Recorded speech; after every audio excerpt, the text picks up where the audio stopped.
Hello, ఈరోజు recipe మక్క గారెలు. మేమైతే మక్క గారెలే అంటాం మా తెలంగాణలో. అయితే ఒక్కొక్క సైడ్ ఒక్కొక్క రకాలుగా అంటారు, పిలుస్తారు. మేమైతే కంకులు అంటాం, కొందరు మొక్కజొన్న కూడా అంటారు. మీ సైడ్ ఏమంటారు నాకు కామెంట్ సెక్షన్లో కామెంట్ చేయండి. మెయిన్లీ వీక్లీ వన్స్ అయితే కంకులు కనబడితే మా ఆయన కంపల్సరీ పట్టుకొని వస్తాడు. దీనైతే మేము మక్క గారెలు చేసుకుంటాం, లేకపోతే అట్లయినా చేసుకుంటాం. మక్క గారెలు అయితే కంపల్సరీ చేసుకుంటాం, ఎందుకంటే మా ఇంట్లో ఫేవరెట్ రెసిపీ, స్నాక్స్ రెసిపీ అంటే మక్క గారెలే. ఆయిల్ కూడా చాలా తక్కువ ఇగ్గుతుంది, అది ఎన్నిసార్లు తిన్నా బోర్ అనిపించదు మాకైతే. కాబట్టి నేనైతే ఈ స్టైల్లో ట్రై చేస్తాను. ఎప్పుడైనా నార్మల్గా చేస్తాను, అప్పుడప్పుడు ఇంట్లో పాలకూర ఉంటే మాత్రం కంపల్సరీ పాలకూర వేసి ట్రై చేస్తాను. ఒక్కసారి మీరు కూడా ట్రై చేయండి, బాగుంటుంది.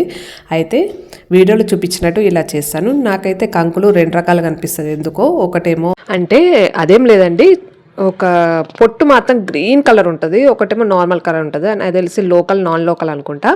గింజలో కూడా కలర్ తేడా అనిపిస్తుంది. అది మిక్సీ పడితే ఏంది మనకు మక్క గారెలు బాగా పిండి పిండి అనిపిస్తుంది ఎందుకో.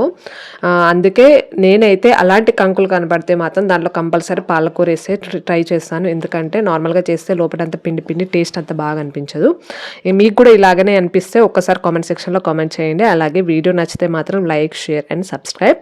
ఇంకో రెసిపీతో మీ ముందుకు వచ్చేస్తాను. Thank you so much for watching. Bye bye.